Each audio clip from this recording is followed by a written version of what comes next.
morning, everyone. Good morning, all the participants, for joining us here on the Sunday Law Bulletin. A warm welcome to everyone. So before we commence, let us have a brief introduction about LDF.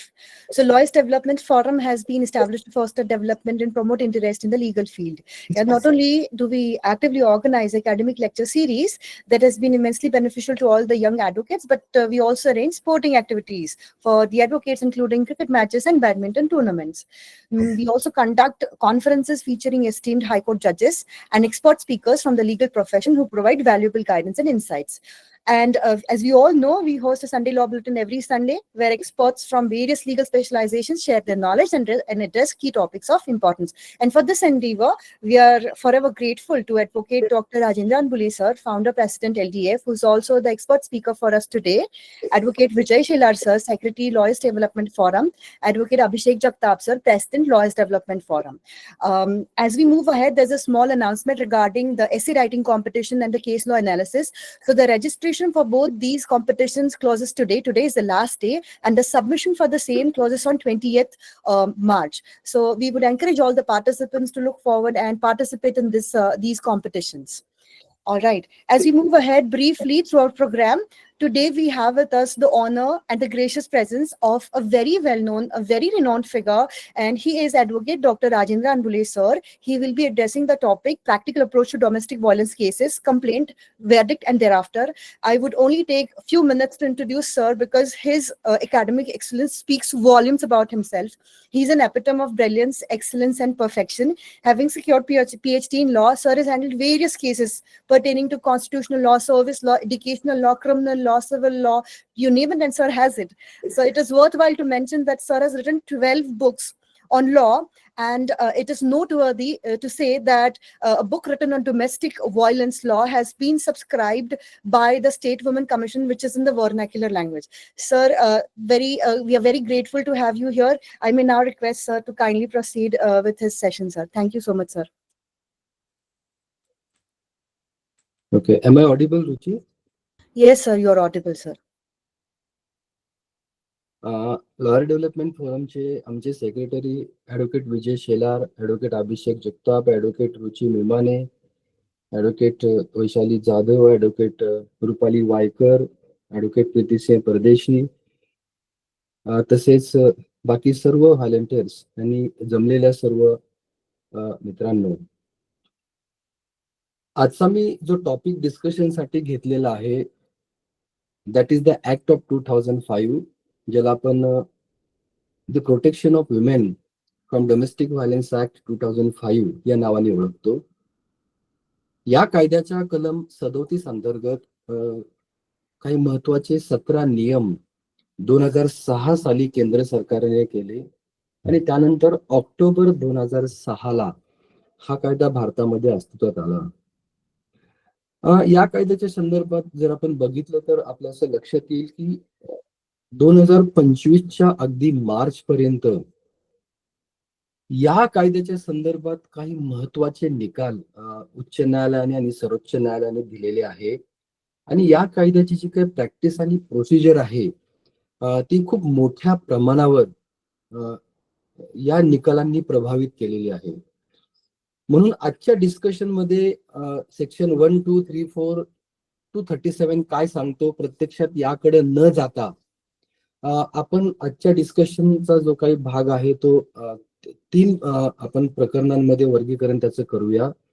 That is filing of the case, त्यानंतर चालणारी प्रक्रिया, व्हर्डिक्ट आणि there after. अगदी एखादं प्रकरण निकालात निघाल्यानंतर सुद्धा काय केलं जाऊ शकतं या संदर्भात आपण थोडेसे प्रॅक्टिकल अप्रोचनी या विषयाची चर्चा करूया आणि त्यानंतर जर आपल्याला काही प्रश्न असतील तर आपण त्याचं निराकरण करण्याचा प्रयत्न करूया. सुरुवात करण्याच्या आधी सांगतो ते असं की so far as domestic violence act is concerned, it is basically a civil law. पण या कायद्याचं कलम 28 जर तुम्ही बघितलं तर तुमच्या असं लक्षात येईल की it speaks about criminal procedure while disposing of an application under section 12 and 23. म्हणून कधी कधी गैरसमज होतो की हा कायदा दिवाणी आहे की फौजदारी आहे.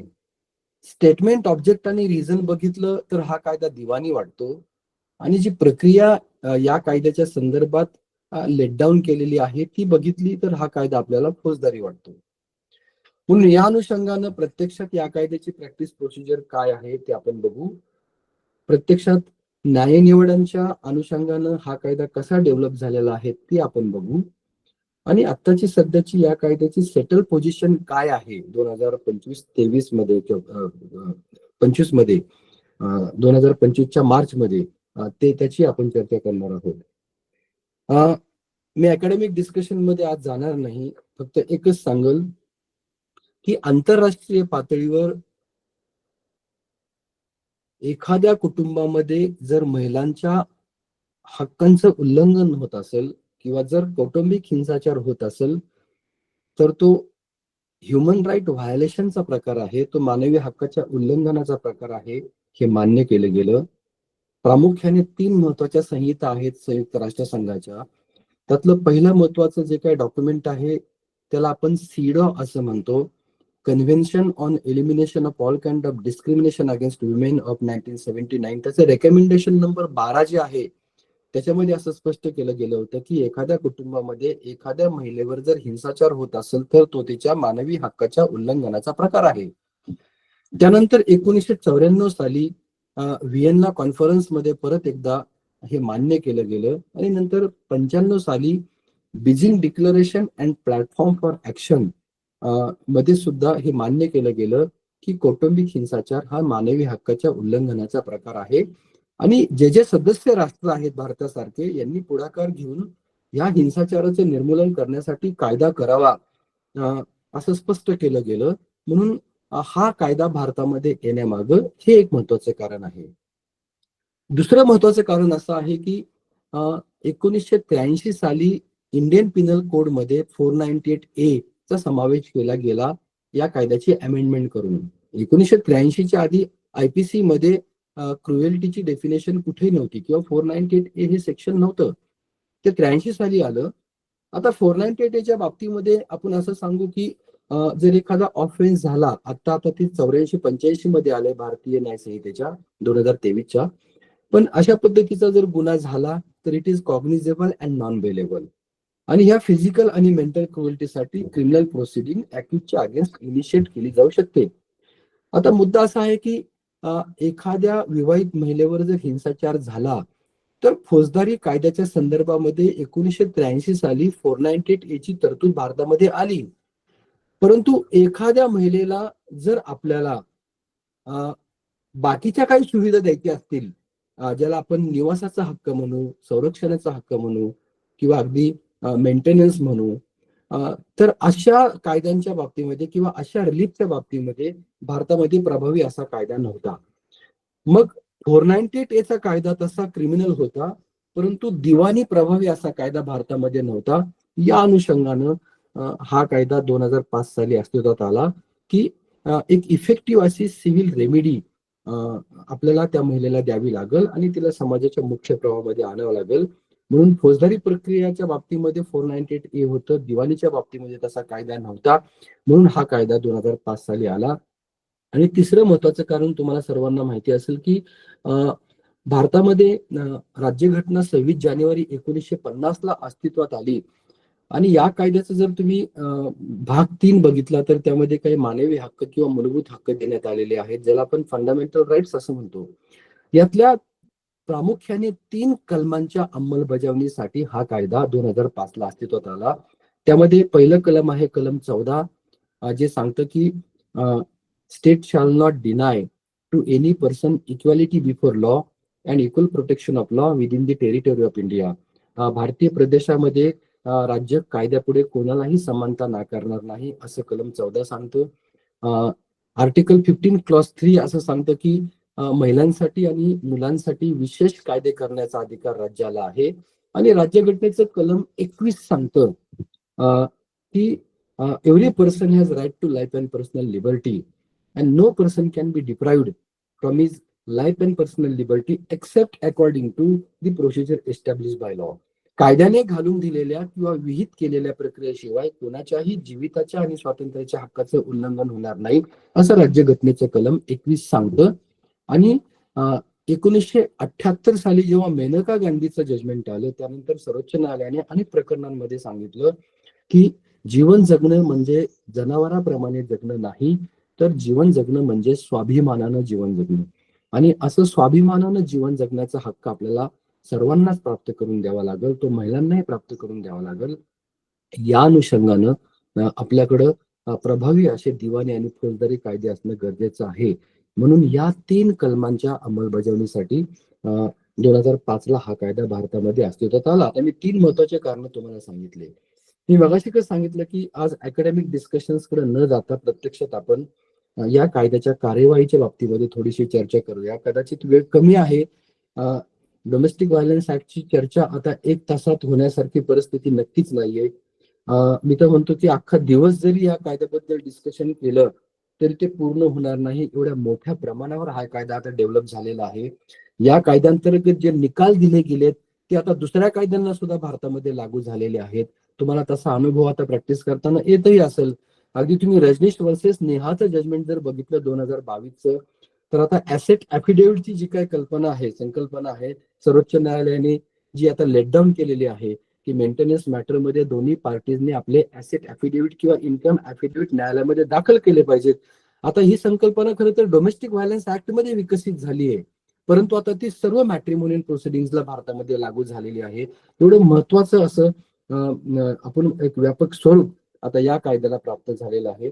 म्हणून थोड्या वेगळ्या पद्धतीने आपण या कायद्याची आता चर्चा करूया. त्यातला पहिला महत्वाचा भाग आता आपण डिस्कस करूया तो असा की या कायद्याच्या कलम 12 अंतर्गत सेक्शन 12 नुसार, ज्याला आपण एक्झिबिट 1 म्हणतो, जर एखादा अर्ज न्यायालयात दाखल होणार असेल तर नेमकं कुठली परिस्थिती त्या अर्जदाराच्या बाबतीमध्ये उपलब्ध असलेली पाहिजे किंवा ती अर्जदार ही कुठल्या परिस्थितीतून जात असलेली पाहिजे. आता तुम्ही जर या कायद्याचं कलम 2A बघितलं, 2A, तर it speaks about definition of aggrieved person, की पीडित व्यक्ती म्हणजे कोण किंवा व्यथित व्यक्ती म्हणजे कोण.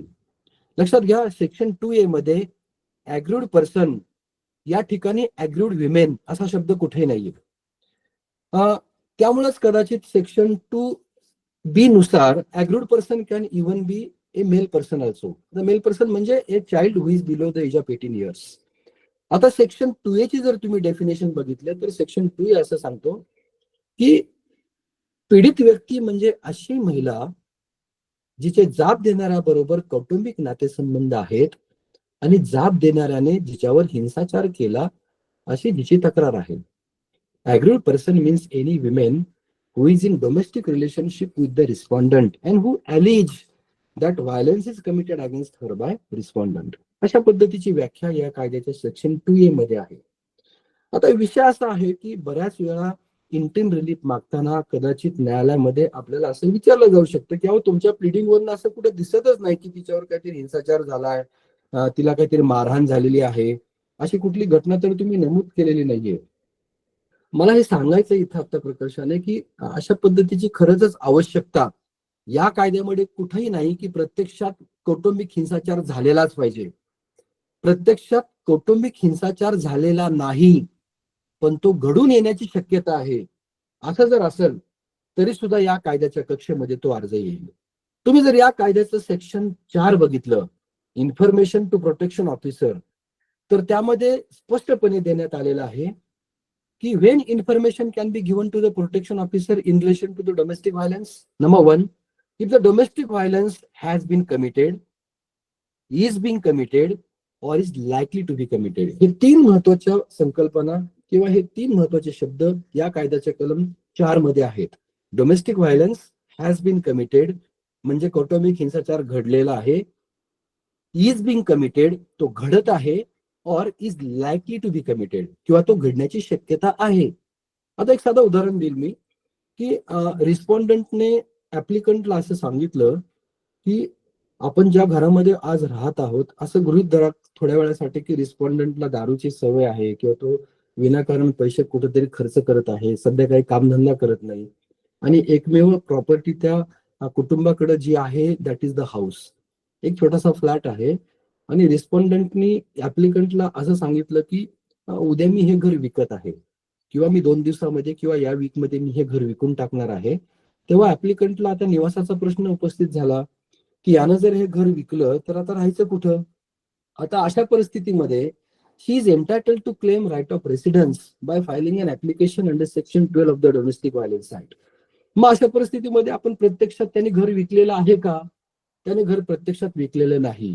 तो घर ते आता लगेच विकत आहे का? तर तो विकतही नाही. पण तिसरा जो महत्वाचा मुद्दा आहे की that house is likely to be sell by him. परिस्थिती अशी आहे की तो ते घर आता विकू शकतो कारण त्याने अशा पद्धतीचं स्टेटमेंट केलेलं आहे. मग अशा फॅक्ट सिच्युएशन मध्ये सुद्धा तुम्ही न्यायालयामध्ये कलम 12 खाली अर्ज दाखल करू शकता. कलम 23 खाली त्यामध्ये आपण इंटरिम ऍप्लिकेशन फाईल करू शकतो. इंटरिम ऍप्लिकेशन फाईल केल्यानंतर सेक्शन 23 क्लॉज 2 मध्ये आपण ex parte ad interim application file करू शकतो. लक्षात ठेवा, जेव्हा जेव्हा आपण एक्सपार्टी ऍड इंटरिम ऍप्लिकेशन या कायद्याच्या कलम 23 कलम 2 खाली पोर्ट कलम 2 खाली आपण दाखल करतो तेव्हा एक्सपार्टी ऍड इंटरिम ऍप्लिकेशन हे फॉर्म नंबर 3 मध्ये जे ऍफिडेव्हिट देण्यात आलेलं आहे त्या ऍफिडेव्हिटने ते सपोर्ट केलं गेलं पाहिजे. तसा फॉर्मॅट 2006 चे जे नियम आहेत त्याच्या फॉर्म नंबर 3 मध्ये ते ऍफिडेव्हिट देण्यात आलेलं आहे. Your ex parte ad interim application shall be supported by that affidavit which is there in form number 3. मग अशा परिस्थितीमध्ये तुम्ही जर आज तो अर्ज दाखल केला सकाळी 10 वाजता किंवा 10:30 वाजता न्यायालयामध्ये तर तुम्ही दुपारी ते प्रकरण न्यायालयासमोर घेऊ शकता. तुम्ही न्यायालयाला हे सांगू शकता की अशा पद्धतीचा व्हायलन्स घडण्याची शक्यता आहे आणि मला धमकी देण्यात आलेली आहे की मी हे घर विकल. आता prima facie ad interim order मागताना अर्जदाराला 3 गोष्टी प्रूव्ह कराव्या लागतील. Number 1 that she is having prima facie केस.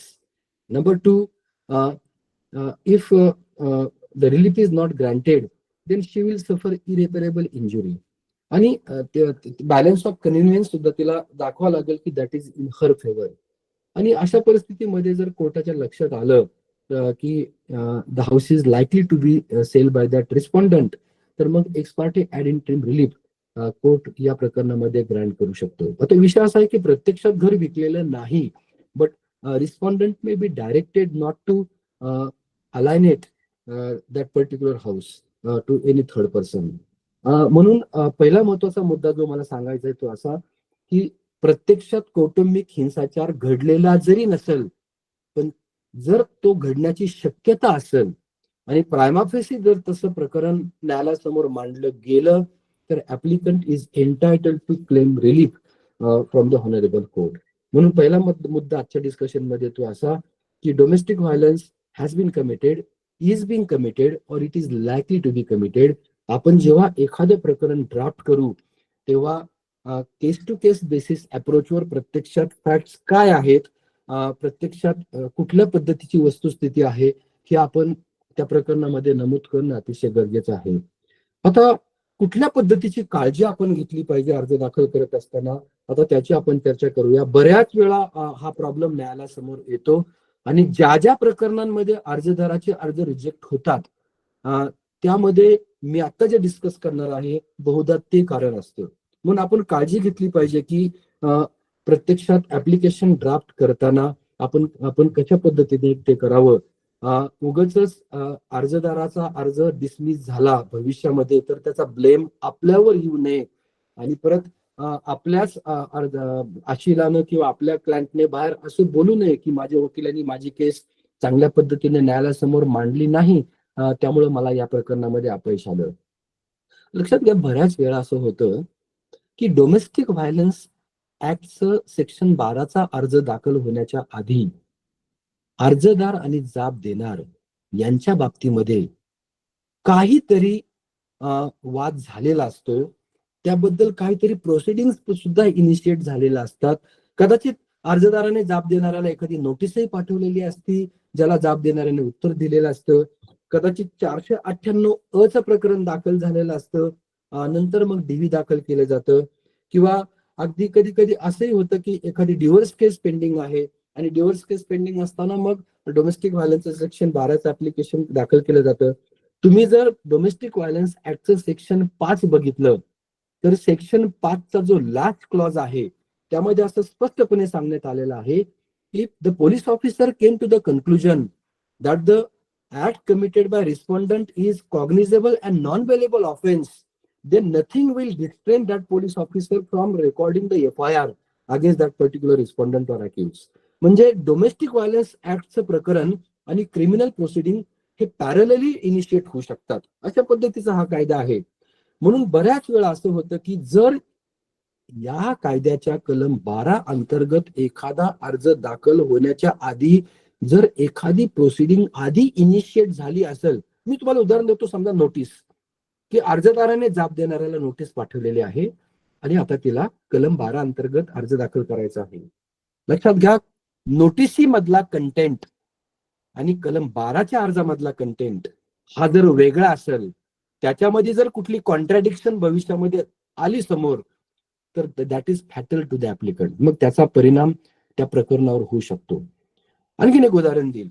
498 मध्ये जे अलिगेशन केलेले आहेत ते पूर्णपणे वेगळे आहेत आणि नंतर कालांतराने जेव्हा सेक्शन 12चा अर्ज दाखल झाला त्याच्यामध्ये केलेले आरोप हे वेगळे आहेत. एक साधं उदाहरण देईल. In FIR it was mention that respondent is in possession of 40 तोला ऑफ गोल्ड. 40 तोळे सोनं हे रिस्पॉन्डंटच्या पोजेशन मध्ये माझं आहे. ते त्यांनी ते मला म्हणजे त्यांनी ते माझ्याकडनं हिसकावून घेतलं आहे, आता ते त्याच्याच ताब्यात आहे, असं 498A मध्ये फर्स्ट इन्फॉर्मंट वाईफ म्हणते. पण काही दिवसानंतर डीव्ही ऍप्लिकेशन फाईल झालं आणि डीव्ही ऍप्लिकेशन मध्ये she is claiming that gold back, that stridhan back from respondent, आणि मग त्या डोमेस्टिक व्हायलन्सच्या अर्जामध्ये तिने 60 तोळे मेन्शन केले. म्हणजे FIR मध्ये 40 तोळे आहे आणि तिकडे परत डोमेस्टिक व्हायलन्सच्या ऍप्लिकेशन मध्ये 60 तोळे आहे. जे डिस्क्रिप्शन आहे तेही वेगळं आहे. अशा परिस्थितीमध्ये she will never get her stridhan back under the domestic violence act so for section 19 is concern. Section 19 मध्ये जरी रेसिडेन्स ऑर्डर बद्दल डिस्कशन करण्यात आलेलं असलं तरी तुम्हाला जर श्रीधन परत मागायचं असेल रिस्पॉन्डंट कडनं तर त्याची तरतूद या कायद्याच्या सेक्शन 19 मध्ये आहे. मग अशा पद्धतीचं कॉन्ट्राडिक्शन होता कामा नये. किंवा मी एक साधं उदाहरण देईल की डोमेस्टिक इन्सिडेंट रिपोर्ट जर प्रोटेक्शन ऑफिसरनी न्यायालयामध्ये दाखल केला तर त्या डोमेस्टिक इन्सिडेंट रिपोर्ट मध्ये आणि सेक्शन 12च्या अर्जामध्ये सुद्धा कधी कधी कॉन्ट्राडिक्शन्स असतात. आपल्याला हे टाळता आलं पाहिजे, तरच तो अर्ज चांगल्या पद्धतीने न्यायालयाच्या समोर दाखल होऊ शकतो. आणि मग हे कॉन्ट्राडिक्शन जर प्रकरणामध्ये आले तर it is always fatal to the applicant and her application file under section 12 of the act may be dismissed by the court. असं होऊ शकतं, कारण प्रथम दर्शनी डोमेस्टिक व्हायलन्स घडलेलाच नाहीये किंवा ज्या काही फॅक्ट्स आहेत त्या फॅक्ट्स अर्जदाराला सपोर्ट करत नाहीत. अशा पद्धतीची परिस्थिती असता कामा नये. आणि तिसरा महत्वाचा मुद्दा जो आहे, ही जी केअर आहे की अर्लियर ज्या प्रोसिडिंग्स दाखल झालेल्या होत्या त्यातलं प्लीडिंग आणि डिव्हिज मधलं प्लीडिंग हे बरोबर आहे का, ते कन्सिस्टंट आहे का, ते इक्वल आहे का, ते सारखंच आहे का, हे तर बघावंच लागेल आपल्याला. पण आणखीन एक महत्वाचा मुद्दा मी तुम्हाला सांगतो असा की every allegation which is mentioned in section 12 of the application shall be specific and certain. अतिशय निश्चित असा आरोप केला गेला पाहिजे. त्याने मला मारहाण केली आणि मग त्याने मला शिवीगाळ केली, अशा पद्धतीचा आरोप आहे. पण काय मारहाण केली, कधी शिवीगाळ केली, कुठं केली, कोणासमोर केली, काही त्यामध्ये मेन्शन नाहीये. एक साधं उदाहरण देईल. आता एक टेंडन्सी डेव्हलप झालेली आहे की आपण नवऱ्याच्या विरोधामध्ये जर सेक्शन 12चा अर्ज दाखल केला तर बऱ्याच वेळा त्याच्या नातेवाईकांना सुद्धा रिस्पॉन्डंट केलं जातं. आता लग्न झाले 2023 मध्ये अर्जदाराचा जाब देणारा बरोबर, पण जाब देणाराची जी बहीण आहे तिचं लग्न झाले 2010 मध्येच. ती आपल्या नवऱ्याबरोबर आपल्या आता सासरी राहत आहे. She is not part of the share household of respondent. आता नवऱ्याच्या घरात ती राहत नाहीये, परंतु प्रकरण दाखल केलं जात असताना मग बऱ्याच वेळा नातेवाईकांना रिस्पॉन्डंट केलं जातं. आणि असंच एक प्रकरण बॉम्बे हायकोर्टासमोर आत्ताच जानेवारीमध्ये आलं होतं, ज्यामध्ये बॉम्बे हायकोर्टनी जे FIR 490A मध्ये दाखल झालं होतं ते क्वॅश केलं. आणि ते क्वॅश करत असताना एक वाक्य त्या जजमेंटमध्ये आलं, ते असं की अर्जदाराच्या अर्जामध्ये नवऱ्याच्या बहिणींना जे तिने रिस्पॉन्डंट किंवा अॅक्युज केलं होतं त्या अर्जदाराच्या FIR मध्ये असं कुठेही मेन्शन केलेलं नाही की ते जाब देणाऱ्या बरोबर किंवा नवऱ्याबरोबर त्याच्या घरात लग्न झाल्यानंतर त्या का राहत होत्या. That was nowhere mention in that particular FIR. आता लग्न झालेली जर एखादी व्यक्ती असेल, समजा नवऱ्याची बहीण असेल आणि ती जर आता आपल्या नवऱ्याबरोबर तिच्या घरी राहत असेल, तर मग ती या घरी का आली, कधी आली, मी तिथे येऊन का ती राहत होती, या पद्धतीचं कुठलंही प्लिडिंग नसतं. फॉर्मली त्यांना पार्टी केलं जातं आणि मग ते पार्टी केलं गेल्यानंतर मग नंतर recall of the proceeding 151 CPC खाली होऊ शकतं. मी त्या मुद्द्याकडे नंतर येणार आहे. परंतु प्रत्यक्षात आता मला जे सांगायचं आहे ते असं की सेक्शन 12चा अर्ज दाखल होत असताना ही काळजी घेतली गेली पाहिजे की जो अर्ज आपण दाखल करत आहोत त्यामध्ये स्पेसिफिक एलिगेशन्स केलेले आहेत. There are certain allegations are not vague, they R not general. आणि असे सर्वसामान्य जर आरोप केले गेले तर मग तो अर्ज प्रत्यक्षात रेकॉर्डवर किंवा एव्हिडन्स जेव्हा रेकॉर्ड केला जातो तेव्हा तो टिकत नाही आणि मग नंतर त्याचे परिणाम अर्जदाराला भोगावे लागतात. म्हणून हा ब्लेम आपल्यावर येऊ नये, वकिलामुळे हे प्रॉपरली लेट डाऊन मांडता आलं नाही न्यायालयासमोर, असा आरोप आपल्यावर कोणाकडनं होऊ नये इनडायरेक्टली डायरेक्टली. म्हणून आपण 3 ते 4 काळजी घेतल्या पाहिजेत.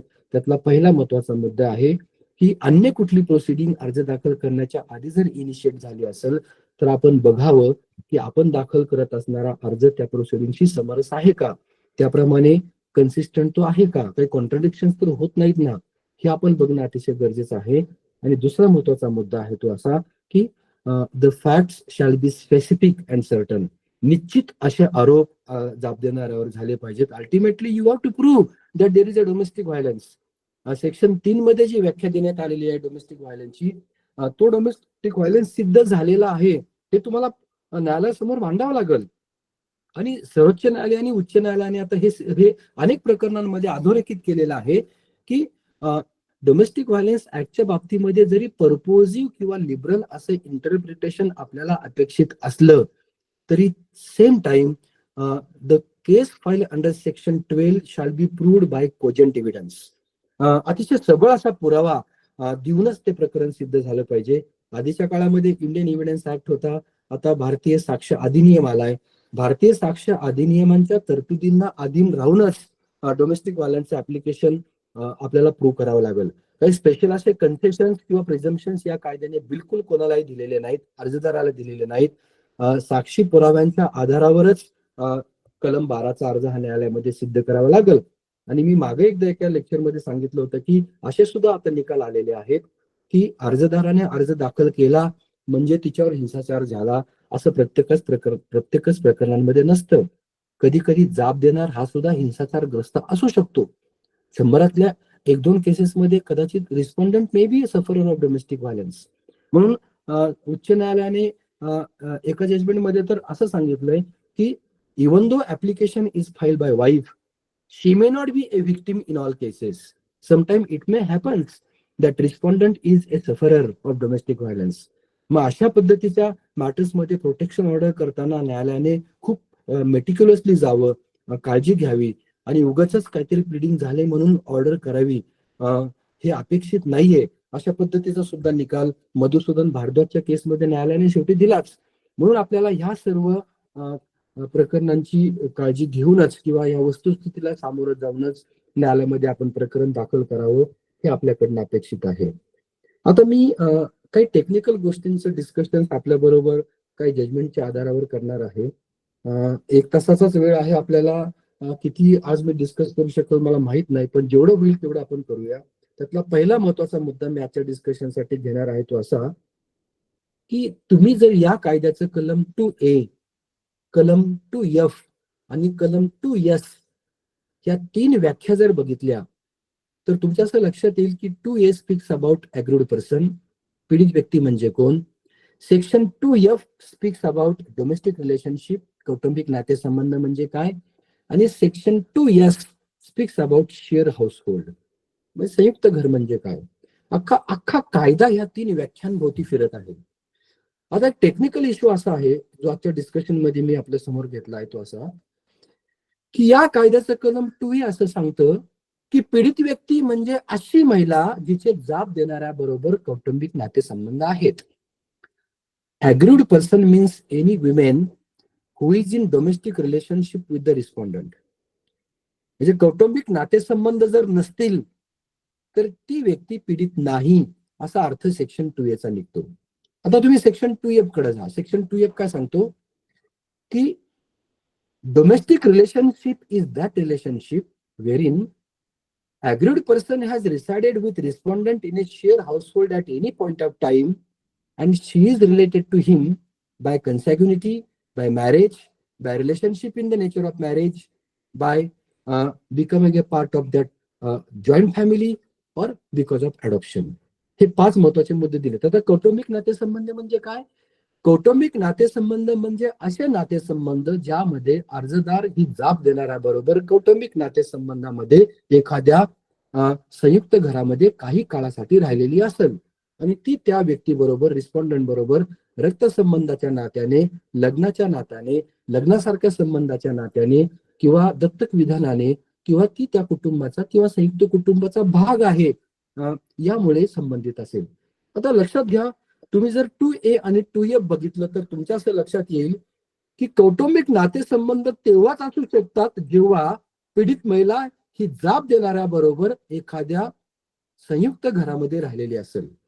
म्हणून कौटुंबिक नातेसंबंधाची व्याख्या पूर्ण होण्यासाठी त्या पीडित महिलेने जाब देणाऱ्या बरोबर कुठल्या तरी घरामध्ये एकत्र राहिलेलं पाहिजे अशा पद्धतीचं मॅन्डेट या कायद्याचं सेक्शन 2F ने दिलेलं आहे.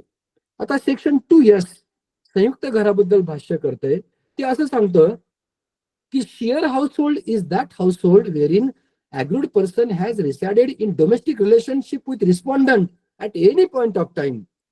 That house may be purchased by them, that house may be even a rented house, or it may be a part of that joint family in which the applicant may not have any right or title. म्हणजे संयुक्त घर म्हणजे काय की ते त्यांचं मालकीचं असू शकतं किंवा ते भाड्याचं असू शकतं किंवा ते जॉईंट फॅमिली प्रॉपर्टी असू शकते ज्यामध्ये कदाचित अर्जदाराला कुठलाही प्रत्यक्षात मालकी हक्क नसेल. परंतु कौटुंबिक नातेसंबंधामध्ये जेव्हा जेव्हा अर्जदार असेल तेव्हा तेव्हा ती त्या संयुक्त घरामध्ये राहिलेली आहे असा त्याचा अर्थ होतो. मग आता सेक्शन 2A काय सांगतं? पीडित व्यक्ती. पीडित व्यक्ती म्हणजे कोण? जी कौटुंबिक नातेसंबंधामध्ये आहे. कौटुंबिक नातेसंबंध म्हणजे काय? अशी व्यक्ती जी जाब देणाऱ्या बरोबर संयुक्त घरामध्ये राहिलेली आहे. या 3 व्याख्या याबद्दलचं भाष्य करतात. आता मुद्दा असा आहे की अर्जदार ही जर जाब देणाऱ्या बरोबर कौटुंबिक नातेसंबंधामध्ये एखाद्या घरामध्ये जर राहिलेलीच नसेल, बघा मी काय सांगतोय, ती राहिलेलीच नसेल तर मग तिला पीडित व्यक्ती म्हणायचं का? आणि मग अशा परिस्थितीमध्ये whether application file by that applicant is maintainable under section 12 of the act. म्हणजे डोमेस्टिक रिलेशनशिपची व्याख्या काय सांगते की domestic relationship is that relationship where aggrieved person has resided with respondent in a shared household at any point of time. म्हणजे कौटुंबिक नातेसंबंध म्हणजे असे नातेसंबंध ज्यामध्ये अर्जदार ही जाब देणाऱ्या बरोबर संयुक्त घरामध्ये काही काळासाठी राहिलेली असेल at any point of time, कधीतरी राहिलेली असेल. आता ती जर संयुक्त घरामध्ये किंवा एखाद्या कुटुंबामध्ये किंवा जाब देणाऱ्या बरोबर ती जर ती घरामध्ये राहिलीच नसेल कधी, तर मग ती त्या घराच्या बाबतीमध्ये राईट ऑफ रेसिडेन्स मागू शकते का? हा एक महत्वाचा प्रश्न आहे. लक्षात घ्या, 2022 ला प्रभा त्यागी नावाचा एक महत्वाचा जजमेंट सर्वोच्च न्यायालयाने दिलं. या प्रभा त्यागीच्या जजमेंटमध्ये सर्वोच्च न्यायालयाने हे स्पष्ट केलं की अर्जदार ही जाब देणाऱ्या बरोबर कौटुंबिक नातेसंबंधामध्ये असताना जर संयुक्त घरामध्ये शेअर हाऊसहोल्ड मध्ये राहिलेली जरी नसेल तरी सुद्धा त्या घरामध्ये ती या कायद्याच्या कलम 19 अंतर्गत निवासाचा हक्क मागू शकते. आता कदाचित काही जण याला परिनक्युरियम जजमेंट म्हणतील. परिनक्युरियम जजमेंट म्हणजे काय की ज्या जजमेंटमध्ये एखाद्या लार्जर बेंचचं जजमेंट लक्षात घेतलं गेलं नाही किंवा ज्या जजमेंटमध्ये जी काही स्टॅट्युटरी प्रोव्हिजन आहे ती इग्नोर झाली त्याला आपण परिनक्युरियम जजमेंट म्हणतो and that is not binding as a president. पण इथं प्रभा त्यागीच्या जजमेंटमध्ये सर्वोच्च न्यायालयाने सेक्शन 2F सेक्शन 2S बद्दल विस्तृत असं डिस्कशन केल्यानंतर सर्वोच्च न्यायालयाचा निकाल आहे की एखादी महिला ही जाब देणाऱ्याच्या घरामध्ये राहिली जरी नसेल तरी सुद्धा त्या घरामध्ये ती राईट ऑफ रेसिडेन्स मागू शकते. आता त्यामध्ये सर्वोच्च न्यायालयाने काय उदाहरणं दिली, त्यातले मी तुम्हाला 2 उदाहरणं देईन. लक्षात धरा की नवऱ्याचं घर पुण्यामध्ये आहे, त्यांचं मुंबईमध्ये लग्न झालं, रिस्पॉन्डंट बरोबर त्या ऍप्लिकंटचं मुंबईमध्ये लग्न झालं आणि दोघंही अमेरिकेत जॉब करत आहेत. मग नवऱ्याच्या घरी पुण्याला न येता मुंबईवरनं ते डायरेक्ट अमेरिकेला निघून गेले. अमेरिकेमध्ये 4-6 महिने ते थोडेसे व्यवस्थित राहिले आणि नंतर त्यांच्यामध्ये वाद उत्पन्न झाला आणि नंतर she file application against respondent claiming share household in Pune house. नंतर ते नंतर मुंबईला आले काही काळाने. ते भारतात आल्यानंतर तिने DVचा अर्ज कलम 12 खाली दाखल केला आणि त्या अर्जामध्ये तिने नवऱ्याचं जे पुण्यातलं घर आहे त्यामध्ये निवासाचा हक्क मागितला.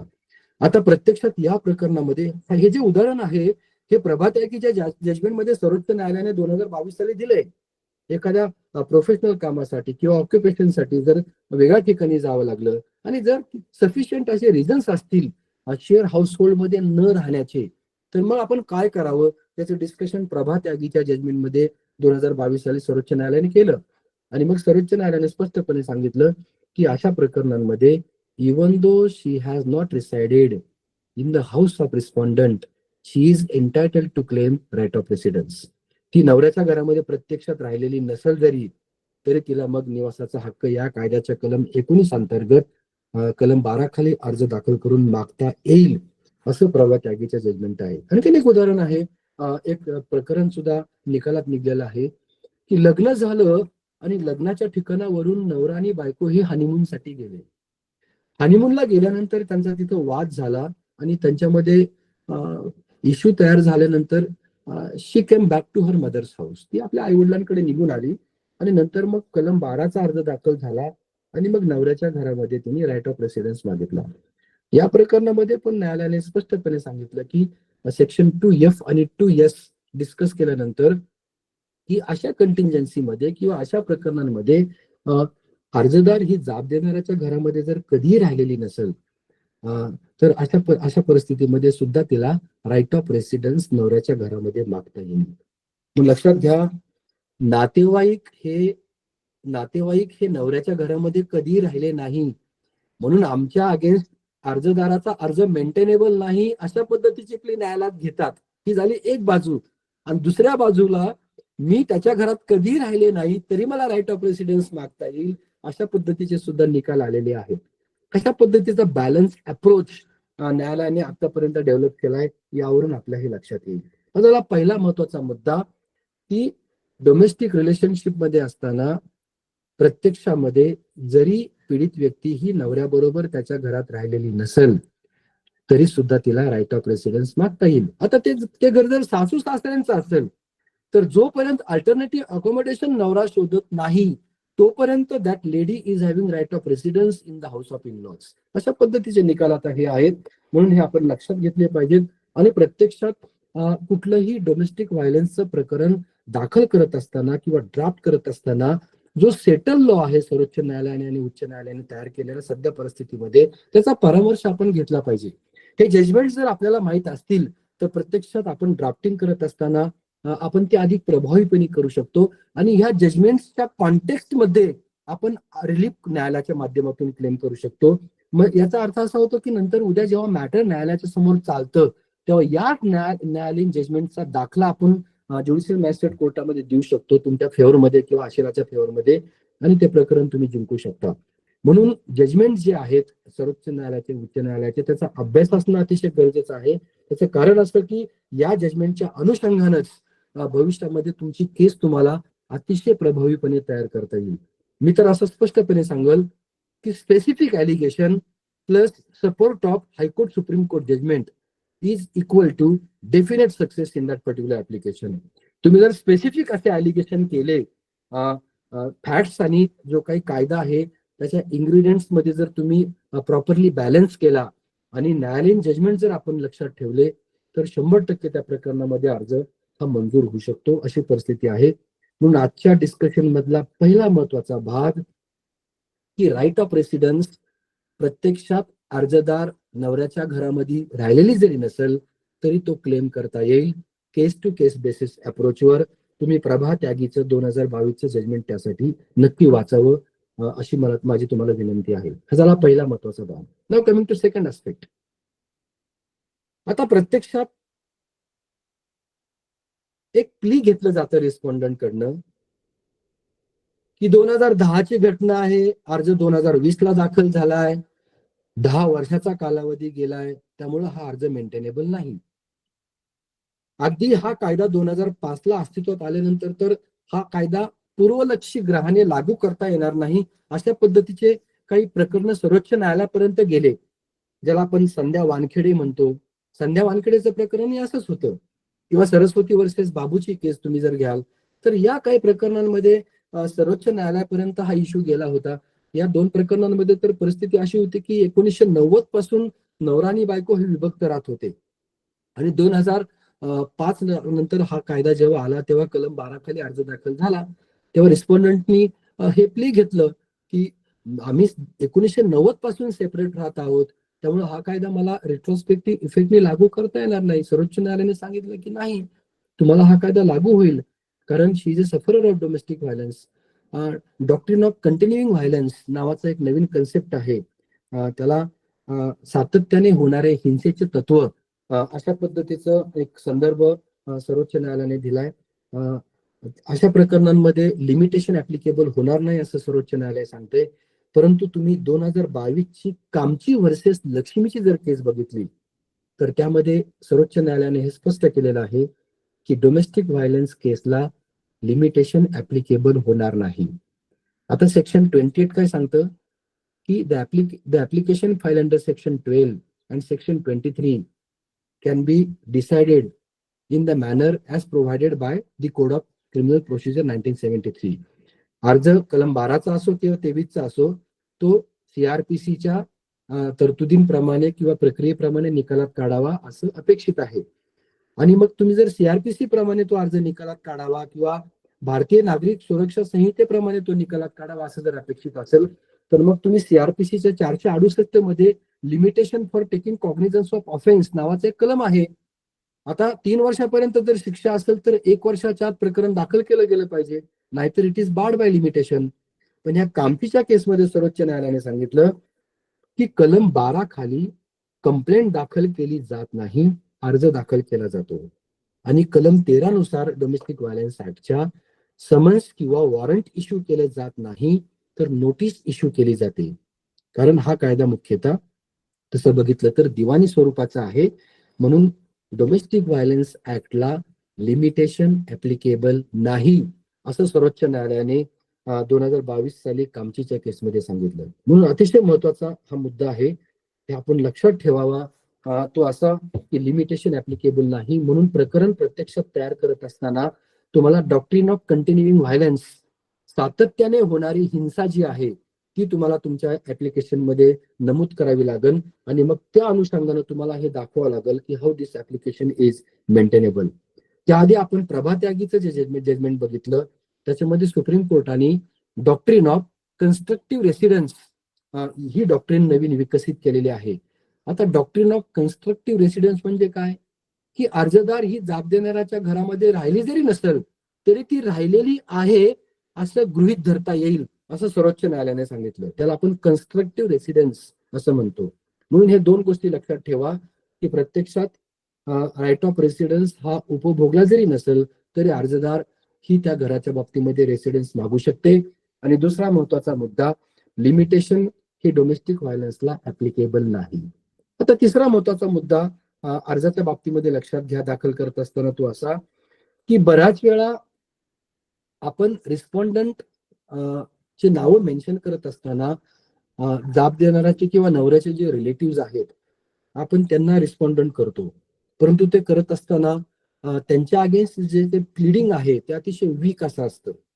म्हणून आपण बघायला पाहिजे की प्रत्यक्षात त्यांच्या अगेन्स्ट केस मेंटेनेबल आहे की नाही.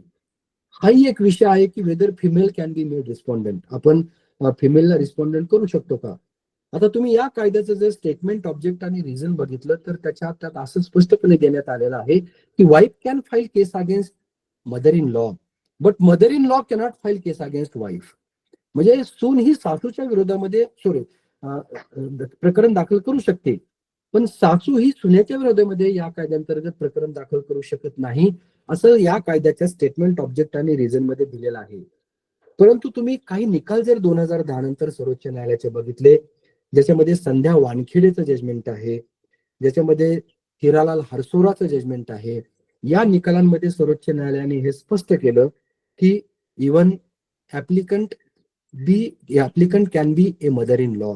आणि तुम्ही जर स्पेसिफिकली दिल्ली हायकोर्टचं जजमेंट बघितलं 2011चं, कुसुमलता शर्माचं, तर ह्या कुसुमलता शर्माच्या केसमध्ये 2011 साली दिल्ली हायकोर्टाने हे स्पष्ट केलं की application file by mother in law against wife is against daughter in law is maintainable.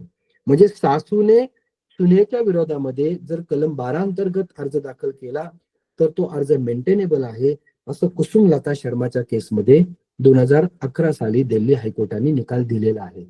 मग आता हा विषय किंवा हे डिबेट आता फारसं रिलेव्हंट नाही की सासूला अर्ज दाखल करता येईल का सुनेच्या विरोधामध्ये. स्टेटमेंट ऑब्जेक्ट रिझनच्या बाबतीमध्ये आता हे निकाल आलेले आहेत आणि that application is now maintainable, अशा पद्धतीचे आता हे निकाल आहेत. आता आणखीन एक महत्वाचा मुद्दा आहे, लक्षात घ्या. कलम 12 खाली अर्ज दाखल केला जातो, कलम 13 नुसार नोटीस इश्यू होते. नोटीस इश्यू झाल्यानंतर जाब देणार न्यायालयासमोर हजर होतात आणि हजर झाल्यानंतर काही जाब देणाऱ्यांचं असं म्हणणं असतं की आमच्या विरोधामध्ये हा अर्ज मेंटेनेबल नाही. कदाचित नवऱ्याचे नातेवाईक, त्याचे बहीण, त्याचे मेव्हणे वगैरे जे असतील, जावई असतील, ते न्यायालयासमोर असा अर्ज दाखल करतात की आमच्या विरोधामध्ये हा अर्ज मेंटेनेबलच नाही, कारण आम्ही या घरामध्ये कधी राहिलोच नाहीये. मग अशा प्रकरणामध्ये प्रकरणाची वस्तुस्थिती विचारात घेतल्यानंतर या लोकांचे नावं डिलीट करता येतील का? आता मी क्वॅशिंगचं बोलत नाही. या कायद्यानुसार डोमेस्टिक व्हायलन्सचा ऍप्लिकेशन सेक्शन 12 अन्वये दाखल झाल्यानंतर जाब देणार हे हायकोर्टामध्ये क्वॅशिंगसाठी जाऊ शकतील का, याबद्दलचं सुद्धा एक डिस्कशन आता आहे. पण त्यामध्ये तुम्ही लिन्सेन लुईसचं जर जजमेंट बघितलं 2024चं, तर 2024च्या जजमेंटमध्ये जस्टिस देशमुखने हे जे प्रकरण आहे की डोमेस्टिक व्हायलन्सचं जे काही प्रोसिडिंग आहे ते आपण क्वॅश करू शकतो का नाही, तो इश्यू आता लार्जर बेंचकडे रेफर केलेला आहे. त्याआधी एक दया वर्सेस स्टेट ऑफ महाराष्ट्राचं जजमेंट होतं. त्या दयाच्या जजमेंटमध्ये बॉम्बे हायकोर्टाने सांगितलं की डोमेस्टिक व्हायलन्स मध्ये आपल्याला आता क्वॅशिंग करता येणार नाही. परंतु धनंजय झोंबाडे नावाचं एक जजमेंट होतं बॉम्बे हायकोर्टचं. या धनंजयच्या केसमध्ये बॉम्बे हायकोर्टने सांगितलं की quashing is permissible under section 482 of the CRPC. हे दोन कॉन्फ्लिक्टिंग जजमेंट होते, धनंजयचे आणि दयाचे. एकामध्ये करता येईल, एकामध्ये करता येणार नाही क्वॅशिंग, अशा पद्धतीचे निकाल होते. मग लिन्सेन लुईसच्या केसमध्ये 2024 साली बॉम्बे हायकोर्टाने हे प्रकरण लार्जर बेंचकडे रेफर केलं. प्रत्यक्षात आता हे 5 बेंचकडे गेलंय. आता लार्जर बेंच म्हणजे फुल बेंच, 3 जजेसचा बेंच असतो. परंतु 2017-18 साली बॉम्बे हायकोर्टच्या फुल बेंचने असं सांगितलं होतं की प्रत्यक्षामध्ये क्वॅशिंग हे परमिसिबल आहे. आता फुल बेंचचं जजमेंट असल्यामुळं आता हे 5 जजकडे गेलेलं आहे आणि आता कदाचित काही दिवसानंतर क्वॅशिंग परमिसिबल आहे की नाही त्याच्यावर निर्णय होईल. या दयाच्या आणि धनंजयच्या केसमध्ये जे कामचीचं जजमेंट आहे ते रिलाय केलं गेलं होतं आणि ते रिलाय करून एकाच सांगितलं गेलं की क्वॅशिंग इज परमिसिबल, एकाच सांगितलं की क्वॅशिंग इज नॉट परमिसिबल. आणि नंदकिशोर व्यवहारेचं जे जजमेंट आहे 2017-18चं, या नंदकिशोर व्यवहारेच्या फुल बेंचने असं स्पष्ट केलं होतं की क्वॅशिंग इज परमिसिबल. त्यामुळे आता 5 जजेसकडं आता जर एखादं जजमेंट आलं तर आता नंदकिशोर व्यवहारेचं जजमेंट एकतर ऍक्सेप्ट करावं लागेल किंवा ते रिव्हर्स करावं लागेल. म्हणून 3 जजचं जजमेंट आता 5 जजेस जे आहेत सर्व बॉम्बे हायकोर्टचे, ते आता त्याची स्क्रुटिनी करत आहेत आणि क्वॅशिंग ही परमिसिबल आहे की नाही या विषयावर आता बॉम्बे हायकोर्टासमोर आता ते प्रकरण पेंडिंग आहे. पण मुद्दा असा आहे आता सर्वात महत्वाचा की सेक्शन 12 खाली अर्ज दाखल झालाय आणि सेक्शन 12 खाली अर्ज दाखल झाल्यानंतर जाब देणाऱ्यांचं म्हणणं असं आहे की आमचा या प्रकरणाशी काहीच संबंध नाहीये, फक्त आम्ही नवऱ्याचे नातेवाईक आहोत म्हणून आमचं नाव या प्रकरणामध्ये घेतलं गेलंय. मग अशा परिस्थितीमध्ये नोटीस इश्यू तर झालेली होती, आता जाब देणार न्यायालयासमोर हजर झालेले आहेत. मग यांची नावं डिलीट करता येतील का, याच्यावर सुद्धा बॉम्बे हायकोर्टचे 6 ते 7 जजमेंट आहेत. मी फक्त तुम्हाला एकच सांगल, Prabhakar Mohite versus state of Maharashtra 2018चं जजमेंट आहे. यामध्ये असा व्ह्यू घेतला गेला की नवऱ्याचे नातेवाईक, गृहीत धरा की नवऱ्याची बहीण, नवऱ्याचा मामा, नवऱ्याची मावशी यांना सुद्धा त्या प्रकरणामध्ये जाब देणार केलेला आहे. आणि त्यांचं असं म्हणणं आहे की आम्ही अर्जदाराबरोबर कधीच त्या घरामध्ये राहिलेलो नाही. आम्ही आमच्या विरोधामध्ये या अर्जामध्ये स्पष्ट जर बघितलं तर कुठलंही स्पेसिफिक असं ॲलिगेशन नाही. मग आम्हाला का जाब देणार केलं गेलं, आम्हाला नोटीस का इश्यू करण्यात आल्या, प्रोसेस इश्यू करताना न्यायालयाने हे का बघितलं नाही, अशा पद्धतीचं आर्ग्युमेंट कदाचित न्यायालयामध्ये होऊ शकतं. आणि मग यावर आता लॉ असा सेटल झालाय की एखाद्या जाब देणाऱ्याच्या विरोधामध्ये जर खरंच कुठल्याही पद्धतीचे स्पष्ट असे आरोप नसतील तर judicial magistrate first class is having power to recall the proceeding against them. आणि रिकॉलिंग ऑफ द प्रोसेस सीपीसीच्या 151 नुसार करून जर त्या जाब देणाऱ्यांच्या विरोधामध्ये कुठलेही तसं स्पेसिफिक ॲलिगेशन जर नसतील तर मग त्यांचे नावं त्या प्रोसिडिंग मधनं डिलीट केले जाऊ शकतील. म्हणून लक्षात घ्या, after issuing notice under section 13 of the act that process may again be recalled by the magistrate, and if no allegations are there against some of the respondent, then their name may be deleted in that particular matter. किंवा काय matter मध्ये अगदी त्याला आपण discharge असाही शब्द वापरू शकतो. या लोकांची नावं नंतर डिस्चार्ज केले जाऊ शकतात. अशा पद्धतीचे सुद्धा निकाल आता आलेले आहेत. म्हणजे अगदी क्वॅशिंगला जाण्याची गरज नाही, तर recalling of the process under section 151 and discharging the name of the respondents अशा पद्धतीच्या अनेक प्रकरणांमध्ये order judicial magistrate first class कोर्टामध्ये झाल्याच्या आपल्याला दिसून येईल. आता आणखीन एक महत्वाचा मुद्दा आहे, तो असा की डोमेस्टिक व्हायलन्स ऍक्टच्या कलम 12 नुसार अर्ज दाखल झालाय आणि अर्ज दाखल झाल्यानंतर काही दिवसांनी अर्जदाराला असं वाटतंय, अगदी रिटर्न स्टेटमेंट पण आता रिप्लाय किंवा रिटर्न स्टेटमेंट सुद्धा रिस्पॉन्डंटचं आलेलं आहे, परंतु हे सर्व होत असताना अर्जदाराला असं वाटतंय की काही नवीन गोष्टी ज्या आहेत त्या या अर्जामध्ये मेन्शन करायच्या राहून गेल्या. आणि मग अर्जदारांनी सेक्शन 12च्या त्या एक्झिबिट 1 मध्ये अमेंडमेंट ऍप्लिकेशन फाईल केलंय आणि रिस्पॉन्डंटनी ऑब्जेक्शन घेतलं की amendment cannot be allowed under section 12 of the act. कारण बेसिकली हे जे प्रोसिडिंग आहे, this proceeding is of criminal nature. कारण सेक्शन 28 काय सांगतो की while disposing of an application under section 12 and section 23 of the act, magistrate shall follow the procedure as laid down by the code of criminal procedure. सध्याच्या परिस्थितीमध्ये BNSS 2023. आता जर CRPC ची procedure applicable असेल तर मग ती ऍप्लिकेशन मेंटेन अमेंड कसं करता येईल अशा पद्धतीचा आक्षेप रिस्पॉन्डंट कडनं घेतला जाऊ शकतो. परंतु 2016 साली कुना परेडी नावाचं जजमेंट आहे, त्या जजमेंटमध्ये सर्वोच्च न्यायालयाने हे स्पष्ट केलं की सेक्शन 12 खाली दाखल झालेला जो अर्ज आहे तो अमेंड केला जाऊ शकतो. आणि with a view to avoid multiplicity of suit or multiplicity of that proceeding which is filed under section 12 of the act, amendment is permissible. मग अमेंडमेंट परमिसिबल आहे अशा पद्धतीचे सुद्धा आता जजमेंट आलेले आहेत. म्हणून तो एक महत्वाचा मुद्दा आहे जो आपण विचारात घ्यावा. अर्ज दाखल झाल्यानंतर सुद्धा as a part of practice and procedure जर तुम्हाला वाटलं की आपण आता हा अर्ज अमेंड करणं गरजेचं आहे तर न्यायालयाची परवानगी घेऊन तुम्हाला तो करता येईल. अशा पद्धतीचे निकाल सुद्धा आता सर्वोच्च न्यायालयाने दिलेले आहेत. आता याबरोबर आणखीन एक महत्वाचा मुद्दा आहे तो असा की बऱ्याच वेळा सेक्शन 23चं इंटरिम ऍप्लिकेशन केल्यानंतर जेव्हा ते अर्ज हिअरिंगला येतात, एक्झिबिट 5 ज्याला आपण म्हणतो, बऱ्याच प्रकरणांमध्ये डोमेस्टिक व्हायलन्स झाल्याबद्दलचा जो काही इन्सिडेंट रिपोर्ट आहे ज्याला आपण DIR रिपोर्ट म्हणतो, तो डोमेस्टिक इन्सिडेंट रिपोर्ट हा प्रोटेक्शन ऑफिसरनी न्यायालयामध्ये दाखलच केलेला नसतो. आणि मग असा युक्तिवाद रिस्पॉन्डंट कडनं केला जातो की there is no domestic incident report on record which is filed by the protection officer, so interim application is not maintainable. मग इश्यू असा आहे की इंटरिम ऍप्लिकेशनचं हिअरिंग करत असताना डोमेस्टिक इन्सिडेंट रिपोर्ट हा रेकॉर्डर असणं गरजेचं आहे का? किंवा मी त्याही पुढे जाऊन सांगल की कलम 12चा अर्ज निकालात काढत असताना, ज्याला आपण एक्झिबिट 1 म्हणतो, तो निकालात काढत असताना सुद्धा DIR रिपोर्टची प्रत्यक्षात गरज आहे का? यावर बॉम्बे हायकोर्टाने, सर्वोच्च न्यायालयाने आता खूप निकाल दिलेले आहेत. अगदी मगाशी आपण प्रभा त्यागीचं जे जजमेंट बघितलं त्यामध्ये सुद्धा हा इश्यू रेज झालेलाच होता. आणि मनोज चंगानीचं जर तुम्ही 2012चं नागपूर बेंचचं बॉम्बे हायकोर्टाचं जजमेंट बघितलं तर तुमच्या असं लक्षात येईल की बॉम्बे हायकोर्टाने असं स्पष्ट केलं या जजमेंटमध्ये की at the time of disposing of an interim application or main application, if the domestic incident report is not on record, then it is not going to affect the merit of the case.